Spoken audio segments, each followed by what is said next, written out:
Hey, it's Blind Man Handyman, and thanks for watching my videos. But show you what I'm doing now. Excuse me. Also, don't forget to hit the like and subscribe. I appreciate that, and I try to get that back to anybody's comments. And also, anybody that's new at this, I am 100% blind, can't see anything. Also, why I'm only doing this video now because I just took the video, but it was all in the dark. So I realized that after that I didn't have any lights on, so. See what's going on here. I can work in the dark, but you can't see in the dark. There's my part. So I cut this piece right. So this is where I'm working. There's my piece. Where did I put it? Oh, I lost it.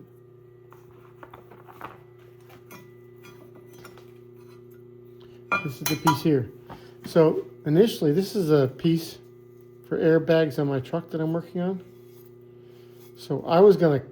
First, I thought about cutting this and making it wider because the stance on that straddles the leaf springs is different on one side than the other because of the bracket that holds the surface body on.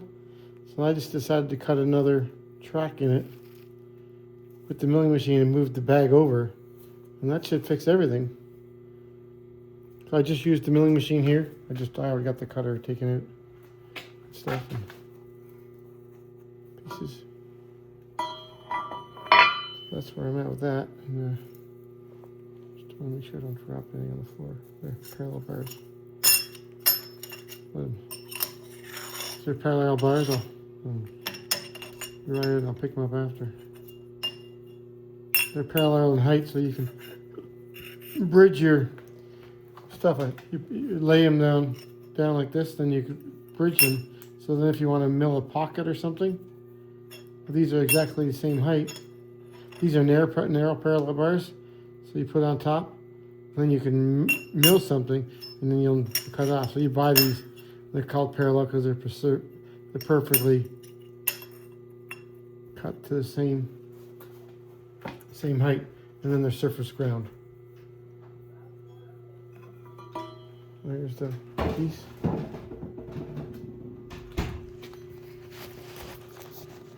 That.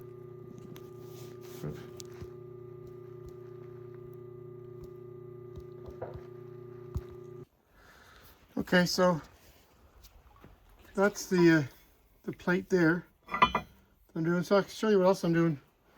I've got these brackets here that I've cut. They're not exactly the same, but they don't have to be perfect. They're for the mud flaps. I had to cut a bunch off these mud flaps because these are for like a big dump truck. Still a dual wheel truck, but I guess so. This is how much I had to cut off the mud flap, and then it's got these bolt holes. See up here, and it's thicker rubber. So what I'm doing, and then it gets, for some reason it gets really thin. See that? And I noticed that right here, the mud flaps are really tough. I guess maybe there's some more tough parts in it, but I cut through that pretty easy here. So I'm going to be putting this metal bracket across when I screw it on up top to squeeze it together.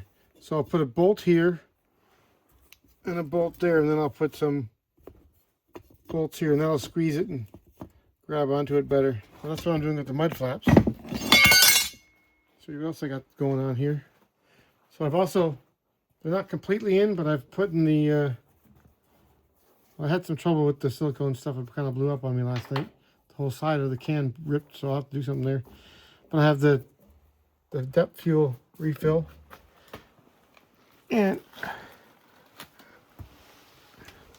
I have an airbag in. So there it is there. Looking, it's not, I need someone to hold the bolts from the inside.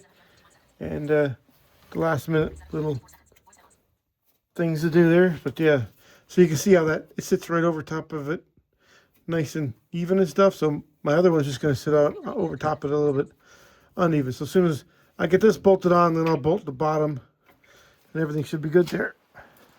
So that's what I'm doing today, and I had to make some modifications. If you see this too, the bracket, there's a bracket comes down that holds onto the truck right there, where the bolts are.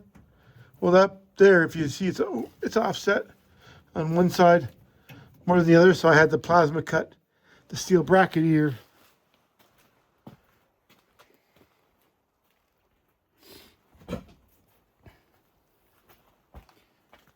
The ear on the steel bracket, but not this bracket, it's the other bracket.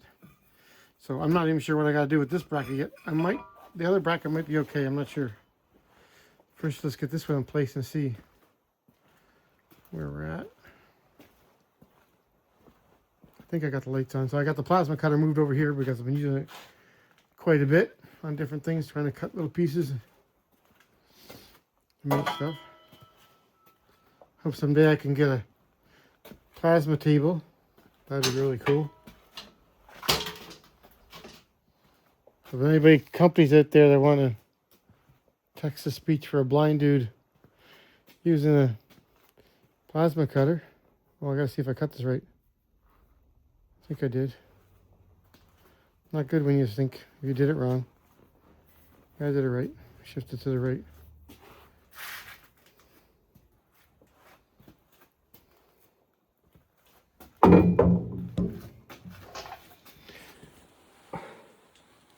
Whoa. Stool really far down on the ground. I got lawn johns on underneath my pants. Oh, man. Right.